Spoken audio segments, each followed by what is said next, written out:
Hey folks, Colin here from Sumthins Recording, and today I'm going to show you 2 steps to the perfect vocal recording. Before we begin, if you're looking to go a little bit deeper into the mixing process, then I have a free gift for you today. This is my 7-step mixing checklist. It will guide you through the entire mixing process, step by step, to get you professional, radio-ready mixes without any of the guesswork and without any of the hassle. Now, there's so much that goes into recording perfect vocals. Today, we're going to cover 2 essential steps to getting a perfect vocal recording. And step number 1 is to set the right microphone position and be the right distance away from the microphone. Now, there's a lot to consider when placing your microphone and when figuring out the distance between you and the microphone. First thing you want to consider is that the farther away from the microphone you are, the more room noise you're going to get, and the thinner your vocal is going to sound. The more roomy it's going to sound as well. Now, the closer you get to your microphone, the more bass you're going to have in your voice and the more low end you're going to have in your voice because of something called the proximity effect. Something you also have to deal with when you're really close to your microphone is something called the inverse square law. And what that complicated issue is all about is that when you're really close to the microphone, any small movements that you make with your head result in huge volume changes and huge tonal changes in your vocal and in your voice. That is not something you want to have to deal with down the road. If you have these huge volume changes and huge tonal changes in your vocal, then you end up having to split it up into a whole bunch of different pieces and EQ and compress all these different pieces for one vocal separately. That is not an issue you want to have to deal with down the road. You want to keep it simple, you want to keep it clean, so you want to find the right distance between you and your microphone.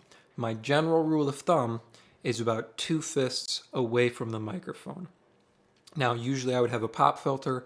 I don't have one set up on my video recording mic because it's not necessary, but the point still stands. You want to have a pop filter, and I usually set my pop filter about a fist away from the microphone, and then I am about a fist away from the pop filter. So that's about 2 fists away from the microphone. This is a good distance that when you're singing, if you move your head a little bit, if you start getting into the song, right? A lot of vocalists start to get into the song. And you don't want there to be huge volume changes or tonal changes just because they're bobbing their head a little bit, right?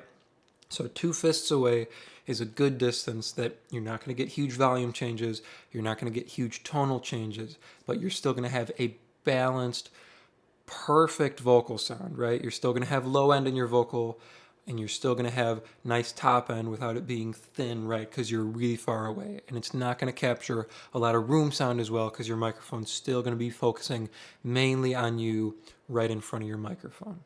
Step number 2 to getting a perfect vocal recording is to set the correct input gain or input level for your microphone. Now, what that is all about here, we'll do an example of that.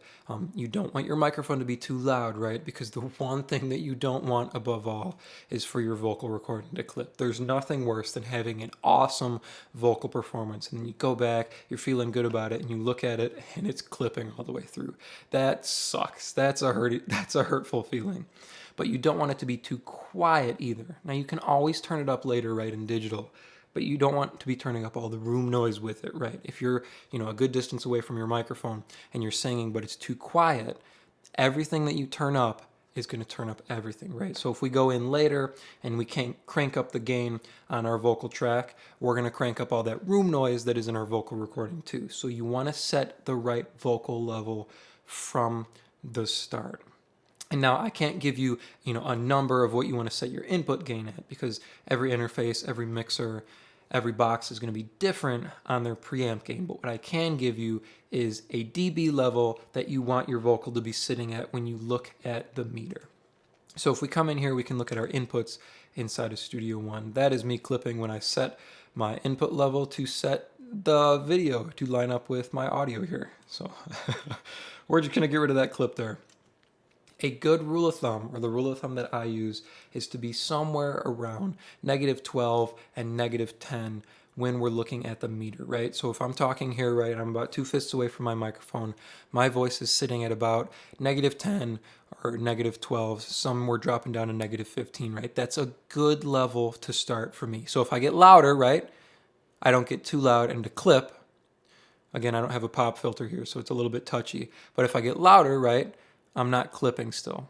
And that's, again, I have a limiter on the gain as well. But -12 is a good place to start, that if you get too quiet, if I get quieter, right, I'm still sitting, -18. That's not bad. But if I'm talking in normal voice or singing, I'm sitting around the -12, -9 range. Now, if I was going to be singing, I would have the gain set a little bit lower, right? Because singing is usually going to be a lot louder than talking. That's why if I, start talking a little bit louder, it looks a little touchy. It's getting up towards -2, -1. You don't want that. So you want to have your vocalists sing their loudest passage when you set your input gain. That's the rule of thumb, okay? Have your vocalists sing their loudest passage, look at your meter, and set your input gain. If they're singing really loud and it's starting to get up that -4, -2, pull your preamp gain back. So when they're singing that loud section, it's not going past about -10, -8 area, right? That gives you enough headroom that when they're singing their loud sections, you don't have to be afraid that your microphone is going to clip. But if they sing soft sections, right, it's not going to be too quiet. You're not going to be sitting down at -24 area, and you're going to have to deal with, gaining up certain sections after the fact. So set your input gain that when your singer is singing their loudest section, your meter here is sitting around the -12, -10 range. That gives you enough headroom that you're safe and a good solid volume for your vocal level. So let's recap here, right? Step 1 is to stand the right distance, set the correct microphone position, and be the right distance away from your microphone. Remember, our rule here, 2 fists away from the microphone. Set your pop filter 1 fist away from the microphone, and then stand about a fist back from your pop filter. That's going to give you a good, even vocal tone. You're not going to get huge changes in volume or tone when your vocalist moves their head a little bit, and you're still going to have a nice, balanced vocal.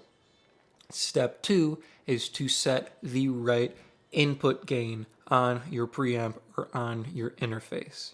You want to set it, remember, so when your vocalist is singing their loudest section, we're sitting at about -10, -12 on your meter here. That gives you enough headroom that you're safe from clipping, but it still gives you a good, balanced vocal. I hope that was helpful for you all. If you want to take your mixes to the next level, if you want to hone your workflow, then download my free 7-step mixing checklist. You can download it using the link in the description. It will take you through the entire mixing process step by step to get you more professional sounding mixes in less time. Thank you so much for watching, and I will see you in the next video.